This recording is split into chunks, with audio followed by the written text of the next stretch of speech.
Presiden itu kan punya apa agenda yang sangat serius untuk memberantas korupsi. Dan ini juga bagian dari Astacita ini, memberantas korupsi. Jadi ide-ide untuk memberantas korupsi itu bisa didiskusikan. Pemerintah itu menghormati proses hukum. Jadi biarkan saja proses hukum ini berjalan dan kita yakin proses hukum ini akan membuka semuanya dengan terang benderang. Jadi yang salah akan dibilang salah di situ, yang tidak bersalah juga jangan dipaksakan jadi salah kan. Yang tidak bersalah juga nanti tentu akan terbukti tidak bersalah.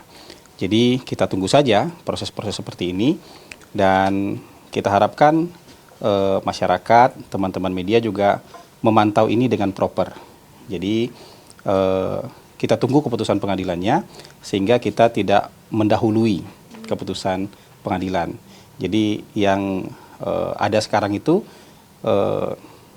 kita pantau saja. Jadi kalau dari pemerintah menghormati proses hukum dan tidak mengintervensi proses hukum itu sendiri. Tapi udah ada komunikasi sama Pak Budi Aryo langsung?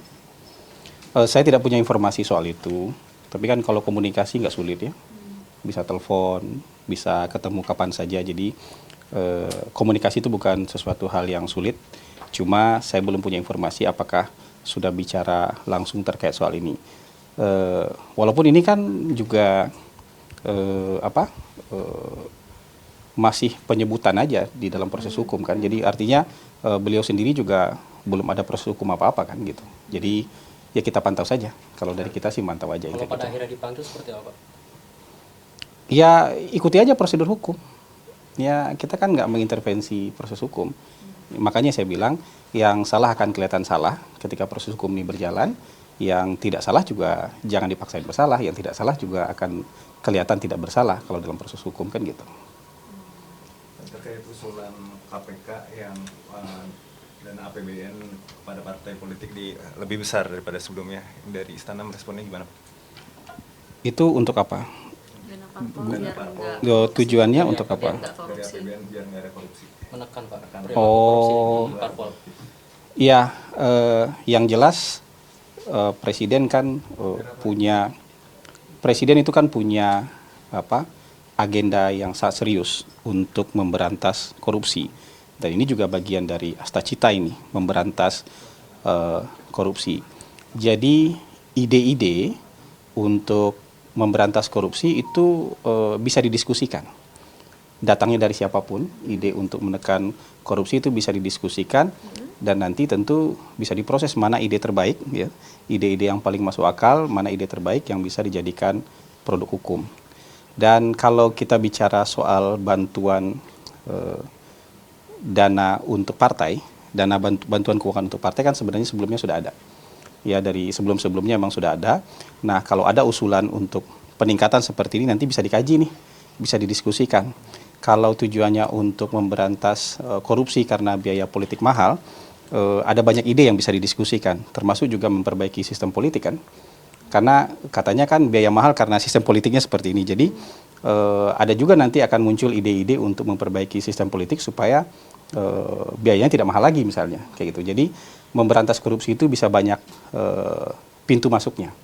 Bisa dari menambah bantuan, bisa dari memperbaiki sistem politik, bisa. Jadi ide-ide ini nanti bisa didiskusikan lebih lanjut supaya bisa jadi produk hukum di DPR kan gitu. Wacana ini bisa mengganggu postur APBN nggak sih Pak? Yang mana? Tentu kan semua dikaji, Bantuan-bantuan program kerja ya semua kan harus dihitung ketersediaan dananya, kemampuan keuangan negara pasti dihitung semua. Tapi yang pada prinsipnya bahwa ide untuk memperbaiki kehidupan berbangsa dan bernegara, termasuk juga untuk menekan korupsi itu kan bisa didiskusikan.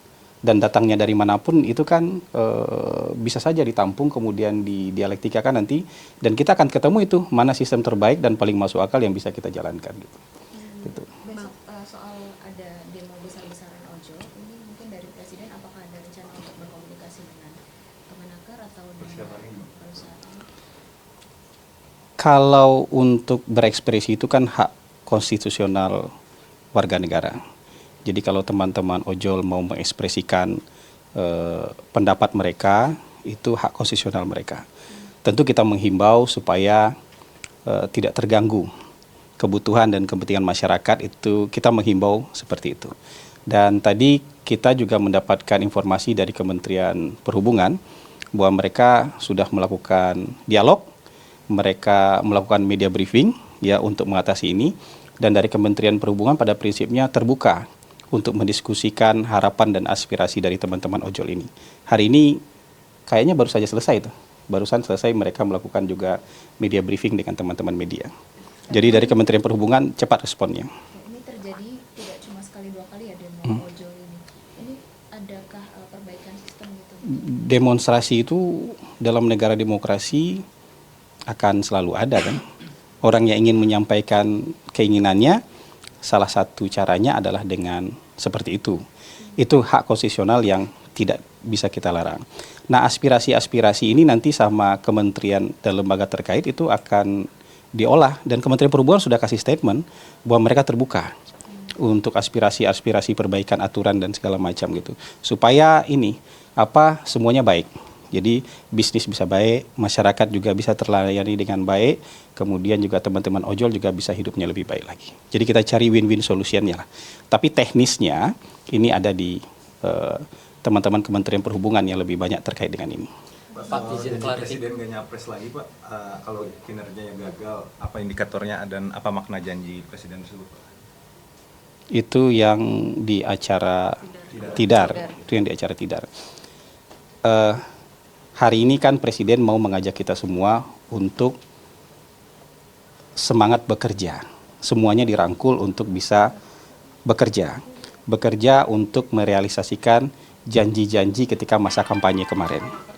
Ya, ada Astacita, ada 17 program prioritas, ada 8 program hasil terbaik cepat, dan sebenarnya ada lebih banyak lagi program-program yang ada dalam buku visi misi ketika kampanye. Jadi Presiden mengajak kita semua nih, hari ini sama-sama, semua pendukung Presiden, ayo kita kerja.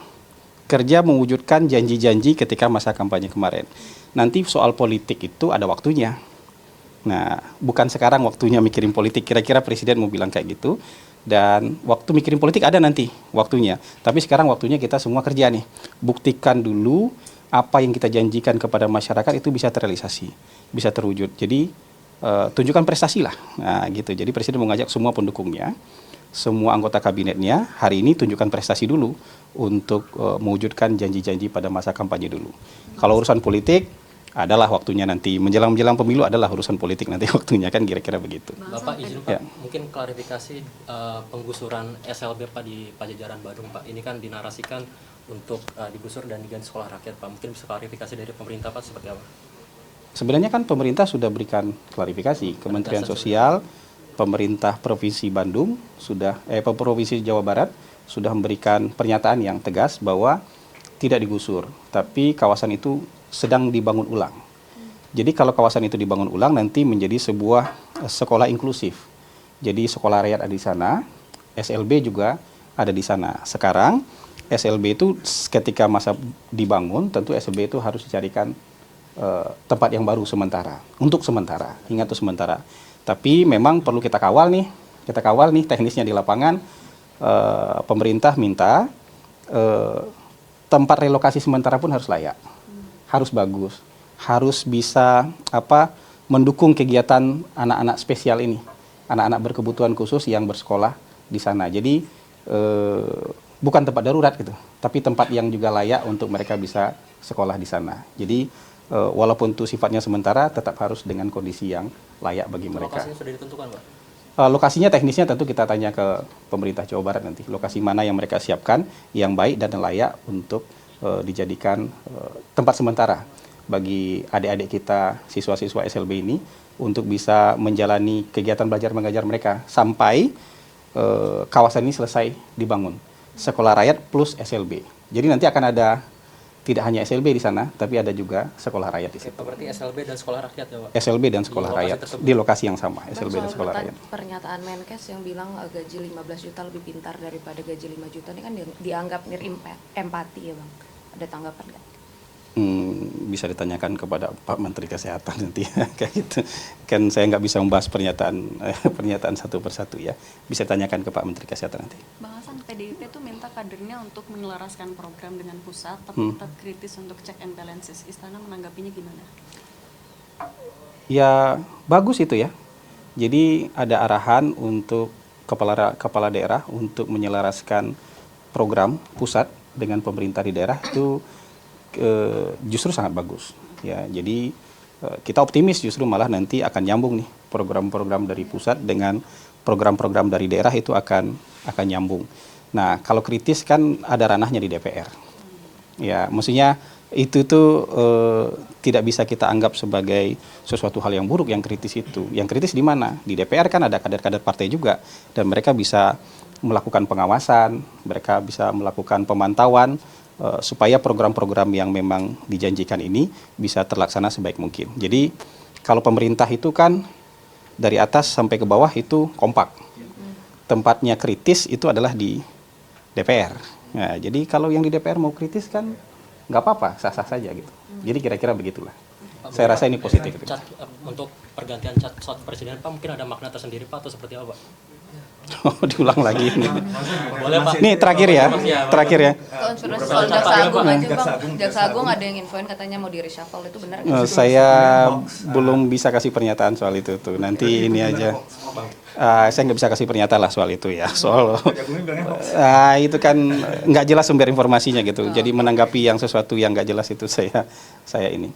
Tadi yang soal apa? Cat pesawat presiden. Diulang lagi. Gini, pesawat yang rutin dipakai oleh Presiden Prabowo itu adalah pesawat pribadi beliau sebelumnya. Sampai hari ini itu yang beliau pakai, yang tulisan bawahnya itu PKGRD. Sementara kan sebelumnya sudah ada pesawat kepresidenan. Yang apa ya? PK001 ya. Lambungnya apa itu yang di bawah itu. Ada pesawat kepresidenan sebelumnya yang lebih dominan merah, kemudian sekarang disamakan cat dan desainnya.